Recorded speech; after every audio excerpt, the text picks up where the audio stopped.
बिस्मिल्लाहिर्रहमानिर्रहीम। अस्सलाम वालेकुम students, welcome back. Dear students, आज के लेक्चर में हम लिमिट्स के बारे में डिस्कस करेंगे कि किस तरह से हम कॉम्प्लेक्स फंक्शंस की लिमिट को फाइंड आउट कर सकते हैं, और इसके साथ हम कॉम्प्लेक्स फंक्शंस की लिमिट का रियल फंक्शंस की लिमिट के साथ कंपैरिजन भी करेंगे, और हम देखेंगे कि क्या डिफरेंस है कॉम्प्लेक्स फंक्शन की लिमिट की एग्जिस्टेंस में और रियल फंक्शन की लिमिट की एग्जिस्टेंस में। तो हम लेक्चर को स्टार्ट करते हैं। Difference between real limits and complex limits. तो सबसे पहले हम देखते हैं कि रियल लिमिट्स और कॉम्प्लेक्स लिमिट में क्या डिफरेंस है और ये किस लिहाज से सिमिलर हैं। ठीक है, तो सबसे पहले है limit x approach to x naught. x यहाँ पे रियल नंबर है और x नॉट भी रियल नंबर है, और f जो है ये हमारे पास कोई रियल फंक्शन है। ठीक है, f ऑफ x। अगर हम कहते हैं कि ये जो f ऑफ x है ये अप्रोच कर रहा है किसी नंबर l को, तो इसका क्या मतलब है? Means that the value f of x of the function f can be made arbitrary close to the real number l। Means कि ये जो फंक्शन की जो वैल्यू है ये आर्बिट्रेरी क्लोज हो जाएगी इस नंबर रियल नंबर l के। कब? if the values of x are chosen sufficiently close to but not equal to real number x naught।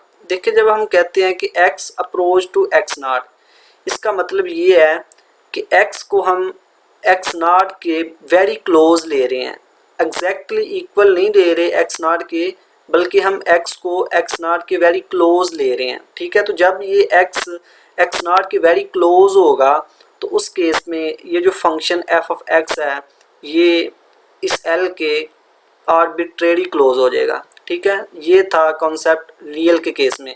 अब कॉम्प्लेक्स केस में देखते हैं तो ये सिमिलर कॉन्सेप्ट है जिस तरह हमने रियल के केस में पढ़ा कि अगर limit z approach to z naught, z यहाँ पे कॉम्प्लेक्स नंबर है, z नॉट भी कॉम्प्लेक्स नंबर है, और ये जो फंक्शन है z का ये कॉम्प्लेक्स फंक्शन है, और l यहाँ पे कॉम्प्लेक्स नंबर होगा। ठीक है, जिस यानी कि हम कहते हैं कि अगर f ऑफ z ये जो कॉम्प्लेक्स फंक्शन है इस कॉम्प्लेक्स नंबर को अगर अप्रोच कर रहा है, तो इसका क्या मतलब है? The value f of z of complex function f can be made arbitrary close to the complex number l। Means कि वो उसके आर्बिट्रेरी क्लोज हो जाएगी। कब? if values of z are chosen sufficiently close to but not equal to the complex number z naught। ठीक है, यानी कि ये जो z है इसको हम वेरी क्लोज लें z naught के, एग्जैक्टली z naught के इक्वल ना लें बल्कि उसके वेरी क्लोज लें, तो उस केस में ये जो f ऑफ z होगा ये क्लोज हो जाएगा इस l के। ये था रियल लिमिट्स और कॉम्प्लेक्स लिमिट में सिमिलर बिहेवियर। अब हम देखते हैं कि इन दोनों में कॉम्प्लेक्स लिमिट्स और रियल लिमिट्स में बेसिकली डिफरेंस किस चीज़ का है। But the important difference between these two concepts of limit is that first है कि हमारे पास in a real limit there are two directions from which x can approach x naught on the real line from the left और from the right. इसका मतलब ये है कि रियल लिमिट में क्या होगा कि जो x है जो अप्रोच कर रहा है x नॉट को, उसके पास दो डायरेक्शंस हैं x नॉट को अप्रोच करने की। ठीक है, या तो वो लेफ़्ट से अप्रोच कर सकता है या राइट से अप्रोच कर सकता है। ठीक है, लेट्स से कि ये हमारे पास रियल लाइन है। ठीक है, यहाँ पे हमारे पास कोई पॉइंट है x नॉट, इसको कह दें कि ये पॉइंट है x नॉट। तो अगर कोई हम कहते हैं कि x है तो वो x जो होगा या तो लेफ़्ट से इसको अप्रोच कर सकता है, ठीक है, या राइट से अप्रोच कर सकता है।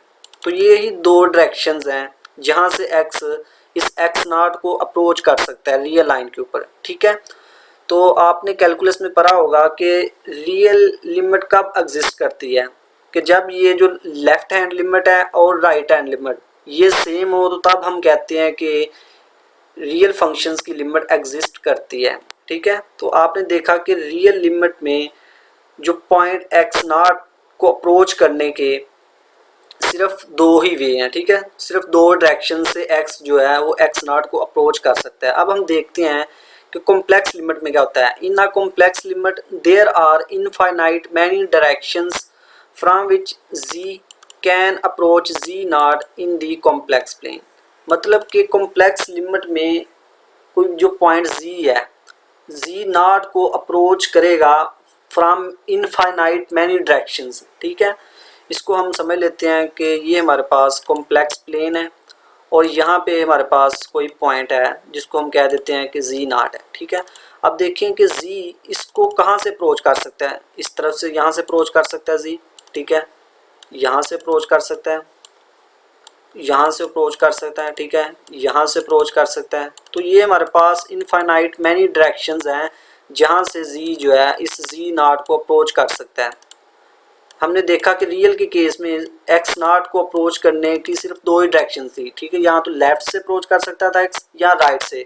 तो कम्प्लेक्स प्लेन के अंदर अगर कोई पॉइंट है z नॉट तो इसको अप्रोच करने के इनफाइनाइट मैनी डायरेक्शन है, ठीक है, हमारे पास इनफाइनाइट मैनी पाथ्स हैं जहाँ से इस z नॉट को अप्रोच किया जा सकता है। तो जिस तरह हमने देखा कि रियल लिमिट में उसकी लिमिट एग्जिस्ट तब करती थी कि जब लेफ्ट हैंड लिमिट और राइट हैंड लिमिट इक्वल हो, तब हम कहते थे कि लिमिट एग्जिस्ट करती है। कॉम्प्लेक्स के केस में क्या होगा, in order for a complex limit to exist, complex limit कब एग्जिस्ट करेगी, each way in which z can approach z naught must yield the same limiting value. Means कि ये जो z है ये जितने पॉसिबल वे से इस z नॉट को अप्रोच कर सकता है वो तमाम के केस में लिमिटिंग वैल्यू सेम हो। मीन्स कि अगर यहाँ से अप्रोच कर रहा है तो जो लिमिट आई है, अगर यहाँ से अप्रोच कर रहा है जो लिमिट आई है, यहाँ से अप्रोच कर रहा है तो जो लिमिट आई है, सब के केस में वो लिमिटिंग वैल्यू सेम होगी। तो तब हम कहेंगे कि कॉम्प्लेक्स लिमिट एग्जिस्ट करती है, ठीक है।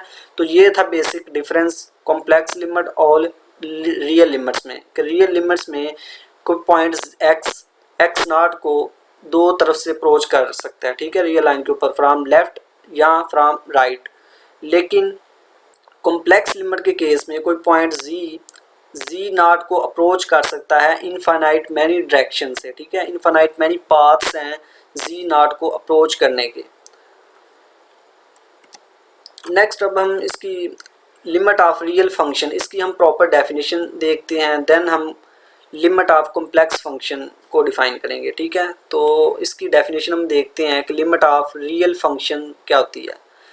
The limit of f as x tends to x naught, कि जब x अप्रोच कर रहा है x नॉट को तो उस केस में ये जो फंक्शन है रियल फंक्शन f, इसकी लिमिट एग्जिस्ट करेगी and is equal to l, और l की इक्वल होगी if for every epsilon positive, epsilon यहाँ पे very very small positive real number है, there exist delta positive such that absolute value of f of x minus l less than epsilon whenever absolute value of x minus x naught less than delta and greater than 0। इसका क्या मतलब है कि जब x approach करेगा x not को, means के इनका जो डिफरेंस है वो लेस देन होगा डेल्टा से, तो ये जो f है ये अप्रोच करेगा इस l को, ठीक है, यानी कि ये जो f है इसका डिस्टेंस l से लेस देन हो जाएगा एप्सिलॉन से। तो ये थी definition of limit in real function, ठीक है। इसको अब हम ग्राफिकली समझ लेते हैं।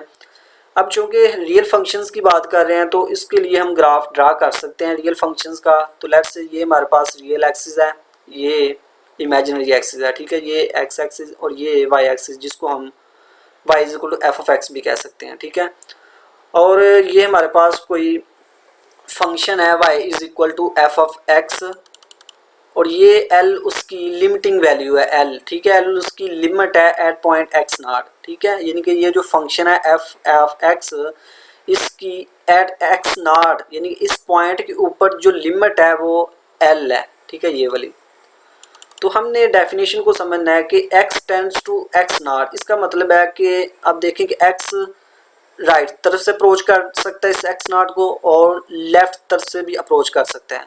तो जब x अप्रोच करेगा x नॉट को तो उस केस में एफ ऑफ एक्स यानी जो एफ होगा वो अप्रोच करेगा इस एल को। ये मतलब है, ठीक है, डेफिनेशन का कि जब जब एक्स अप्रोच करेगा एक्स नॉट को, तो जो फंक्शन है एफ ऑफ एक्स यानी इस एक्स का ऊपर जो फंक्शन की वैल्यू होगी वो अप्रोच करेगी इस एल को, ठीक है। यानी कि अगर हम कह देते हैं कि अगर हमारा पॉइंट यहाँ पे है एक्स, तो इसके मुकाबले में जो फंक्शन की वैल्यू होगी वो यहाँ पर होगी कहीं, ठीक है। यानी कि अगर ये हमारे पास एक्स था तो इसके मुकाबले में फंक्शन की वैल्यू ये होगी हमारे पास, ठीक है, ये वाली। अगर पॉइंट हम इसके नज़दीक लेके जा रहे हैं तो उस केस में अगर ये पॉइंट है तो उस केस में हमारे पास फंक्शन की वैल्यू ये होगी, ठीक है। इस तरह अगर ये पॉइंट लेते हैं तो उस केस में फंक्शन की वैल्यू ये होगी। तो आप देख रहे हैं कि जैसे जैसे हम इस एक्स को अप्रोच कर रहे हैं एक्स यानी कि ये जिस तरह जैसे जैसे एक्स नॉट को अप्रोच कर रहा है तो हमारा फंक्शन जो है एफ ऑफ एक्स वो एल को अप्रोच कर रहा है, ठीक है, लिमिट को अप्रोच कर रहा है। इसी तरह से अगर हम लेफ्ट तरफ से अप्रोच करें एक्स को, अगर ये हम कहते हैं कि एक्स है तो इसके मुकाबले में ये जो फंक्शन की वैल्यू होगी कुछ ये होगी, ठीक है। इसी तरह अगर पॉइंट को हम नज़दीक लेके जाएं तो ये इस तरह फंक्शन की वैल्यू भी नज़दीक होती जाएगी, ठीक है। जैसे जैसे एक्स नॉट को अप्रोच करेगा तो ये जो एफ ऑफ एक्स होगा ये एल को अप्रोच करेगा। या हम ये कह सकते हैं कि ये जो हमारे पास इंटरवल है x not minus delta into x not, यहाँ पे प्लस आएगा, प्लस डेल्टा, ये जो इंटरवल है इस इंटरवल में हम कोई भी पॉइंट एक्स लें तो उसके मुकाबले में जो इसकी वैल्यू होगी फंक्शन की वैल्यू एफ ऑफ एक्स वो इस इंटरवल में लाई करेगी, ठीक है, इस इंटरवल में एग्जिस्ट करेगी। कोई भी पॉइंट जो इस इंटरवल में है उसके मुकाबले में एफ ऑफ एक्स जो होगा वो इस इंटरवल में एग्जिस्ट करेगा। तो ये थी geometric meaning of real limit, ठीक है, कि जैसे जैसे एक्स अप्रोच करेगा एक्स नॉट को वैसे वैसे एफ ऑफ एक्स अप्रोच करेगा इस एल को फॉर एवरी एप्सिलॉन, ठीक है। नेक्स्ट हम देखते हैं कि limit of complex function. Suppose that a complex function F is defined in a deleted neighborhood of z naught। deleted neighborhood of z naught को हम पहले डिफाइन कर चुके हैं। डियर स्टूडेंट्स, अगर आपने वो लेक्चर अभी तक नहीं लिया तो उसको पहले वॉच कर लें ताकि आपको मज़ीद समझ आ सके कि deleted neighborhood क्या होता है, क्योंकि हमने वो लेक्चर एक मुकम्मल उसके ऊपर वीडियो बनाई है deleted neighborhood और नेबरहुड ऑफ z naught, उनमें क्या डिफरेंस है उसको पहले आप कंप्लीट वॉच करें ताकि आप इसको अच्छी तरह से अंडरस्टैंड कर सकें। तो हमारे पास कोई कॉम्प्लेक्स फंक्शन है f जो कि डिफाइंड है deleted neighbourhood of z naught। यहाँ पे हम जस्ट उसको ब्रीफली देख लेते हैं कि deleted neighbourhood of z naught का क्या मतलब है। कि z naught हमारे पास कोई कॉम्प्लेक्स नंबर है, ठीक है, इसको सेंटर मानते हुए हम एक ओपन बॉल, ठीक है, कंसीडर करते हैं। ये हमारे पास कोई ओपन बॉल है, ठीक है, जिसका इस सेंटर z naught से रेडियस एप्सिलॉन है, ठीक है। तो वो तमाम पॉइंट्स जिनका डिस्टेंस यानी कि ये जितने भी पॉइंट्स हैं वो तमाम पॉइंट्स जिनका डिस्टेंस z naught से लें वो लेस देन एप्सिलॉन हो और ग्रेटर देन 0 हो, तो वो तमाम पॉइंट्स इस z naught के डिलीटेड नेबरहुड कहलाएंगे, ठीक है। ये हम बात कर चुके हैं। तो वो तमाम पॉइंट्स जिनका डिस्टेंस z naught से लें तो वो ग्रेटर देन 0 और लेस देन एप्सिलॉन हो, तो ये तमाम पॉइंट्स इस z naught के डिलीटेड नेबरहुड हैं। तो इस नेबरहुड में डिलीटेड नेबरहुड में ये कॉम्प्लेक्स फंक्शन डिफाइन है, ठीक है। ये हमें गिवन है कि ये जो फंक्शन कॉम्प्लेक्स फंक्शन f है ये डिफाइंड है in a deleted neighbourhood of z naught। Suppose that l is a complex number, the limit f as z tends to z naught exist and is equal to l। यानी कि जैसे z approach करेगा z naught को तो function की जो limit है वो एग्जिस्ट होगी और वो इक्वल होगी l के रिटर्न एज, यानी कि उसको हम इस तरह से राइट करते हैं कि limit f of z when z approach to z naught equal to l। if for every epsilon greater than 0 there exists delta greater than 0 such that absolute value of f of z minus l less than epsilon whenever z minus z naught का mod greater than 0 and less than epsilon. यानी कि ये भी उसी तरह से ही है कि जैसे जी नॉट को अप्रोच करेगा तो जो फंक्शन की वैल्यू होगी जी के ऊपर यानी एफ ऑफ जी वो इस एल को अप्रोच करेगी। ठीक है, इसको अब हम ग्राफिकली देख लेते हैं। क्योंकि हम कॉम्प्लेक्स फंक्शन पा रहे हैं अब तो कॉम्प्लेक्स फंक्शंस का ग्राफ ड्रा करना पॉसिबल नहीं है। ठीक है, ये हमने पहले देखा है कि कॉम्प्लेक्स फंक्शंस का ग्राफ ड्रा नहीं कर सकते, तो इस वजह से हम यहाँ पे मैपिंग से इसको अंडरस्टैंड करेंगे। ठीक है, मैपिंग के थ्रू इसको अंडरस्टैंड करने की कोशिश करते हैं। अब देखिए यहाँ पे हमने कहा कि लिमिट ऑफ कॉम्प्लेक्स फंक्शन क्या है, हमने कहा कि जैसे जब जी नॉट को अप्रोच करेगा तो f of z limit l को अप्रोच करेगा। ठीक है, यहाँ पे ये जो इनइक्वालिटी लिखी हुई है ये इसका बेसिकली क्या मतलब है। ठीक है, इसका मतलब है कि ये जो है z minus z naught greater than 0 less than delta, ये हमारे पास deleted delta neighbourhood of z naught की डेफिनेशन है ये वाली। ठीक है, इसलिए मैं कह रहा हूँ कि वो लेक्चर लाजमी वॉच कीजिए ताकि आप इसको अच्छी तरह से अंडरस्टैंड कर सकें। तो ये हमारे पास डिलीटेड डेल्टा नेबरहुड है जी नॉट का, यानी कि जी नॉट सेंटर है और डेल्टा रेडियस का हमारे पास कोई ओपन बाल है, यानी कि ये हमारे पास कोई ओपन बाल है अगर तो इसका रेडियस डेल्टा है। तो इसमें वो तमाम पॉइंट्स आएंगे जिनका डिस्टेंस जी नॉट से लें वो ग्रेटर देन 0 हो और लेस देन डेल्टा हो। ठीक है, तो इसमें ये जो जी नॉट पॉइंट है ये इंक्लूड नहीं होगा, deleted delta neighbourhood of z naught में ये पॉइंट इंक्लूड नहीं होगा। ये हमने जब इसकी डेफिनेशन को देखा था तो तब हमने बताया था कि ये क्यों इंक्लूड नहीं होगा, क्योंकि जब इस जी की जगह जी नॉट को रिप्लेस करेंगे तो ये हमारे पास कुछ इस तरह से होगा, जी नॉट माइनस जी नॉट का मॉड ये इक्वल होगा 0 के, जो कि लेस देन डेल्टा तो है लेकिन ग्रेटर देन 0 नहीं है, यानी कि इस इनइक्वालिटी को सेटिस्फाई नहीं कर रहा। तो इस वजह से ये पॉइंट जी नॉट जो सेंटर होता है वो डिलीटेड नेबरहुड में इंक्लूड नहीं होता।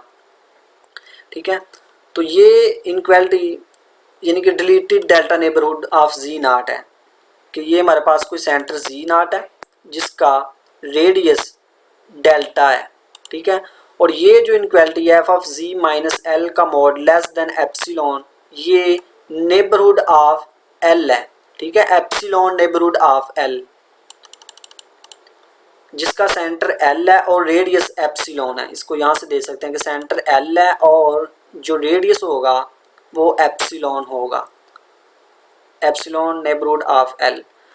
तो इसमें इसको हम किस तरह से समझ सकते हैं यहाँ पे कि लेट्स से हमारे पास कोई पॉइंट है यहाँ पे जी, इस डिलीटेड नेबरहुड में अगर कोई पॉइंट है जी तो इसके मुकाबले में यहाँ पे हमारे पास कोई एफ ऑफ जी ज़रूर एग्जिस्ट करेगा। ठीक है, यानी कि यहाँ पे अगर कोई पॉइंट ये हम जी कहते हैं तो इस जी के मुकाबले में इस एप्सिलॉन नेबरहुड में हमारे पास पॉइंट हमें मिलेगा एफ ऑफ जी, वो लाजमी एग्जिस्ट करेगा। ठीक है, तो ये जी जैसे इस जी नॉट को अप्रोच करेगा तो यहाँ पे जो इसके मुकाबले में जी के मुकाबले में एफ ऑफ जी होगा वो इस एल को अप्रोच करेगा।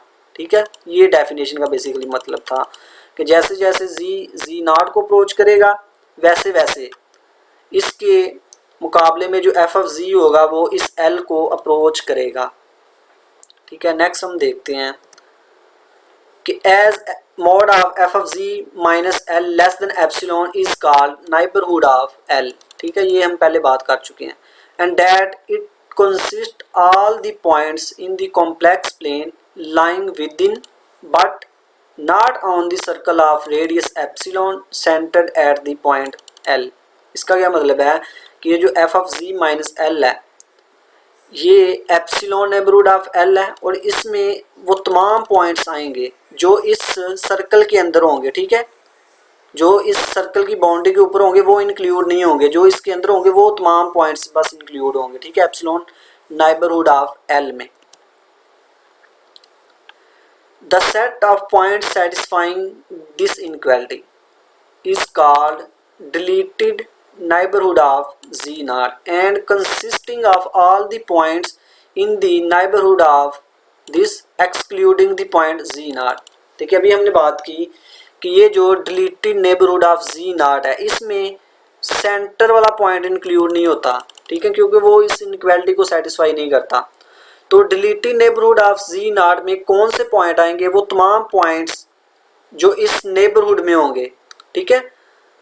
इस नेबरहुड में कौन से पॉइंट्स आ रहे हैं इसको हम देख लेते हैं कि अगर ये सेंटर Z naught है हमारे पास और डेल्टा रेडियस का अगर हम कोई ओपन बॉल लें, लेट्स से ये हमारे पास कोई ओपन बॉल डेल्टा रेडियस है, तो इसमें ये तमाम पॉइंट्स जितने भी पॉइंट्स इसके अंदर हैं वो नेबरहुड हैं Z naught के, ठीक है। Z naught भी इंक्लूड होगा नेबरहुड में, सेंटर वाला पॉइंट इंक्लूड होता है क्योंकि वो इस इनइक्वालिटी को सेटिस्फाई करता है। या अगर यहाँ पे आप Z naught को रिप्लेस करेंगे Z की जगह तो 0 लेस देन डेल्टा सेटिस्फाई होगी इनइक्वालिटी, ठीक है। तो नेबरहुड ऑफ Z naught में जितने भी पॉइंट्स हैं उनमें से Z naught को निकाल दें तो वो तमाम के तमाम पॉइंट्स फिर deleted neighbourhood of Z naught होंगे, ठीक है। तो ये था स्टूडेंट्स आज का हमारा लेक्चर जिसमें हमने देखा कि रियल लिमिट्स और कॉम्प्लेक्स लिमिट्स में क्या डिफरेंस है, ठीक है। फिर हमने उनकी डेफिनेशंस को देखा, epsilon delta definition of limit, और इनको हमने ज्योमेट्रिकली समझने की कोशिश की। आई होप आपको समझ आई होगी। अल्लाह हाफिज़।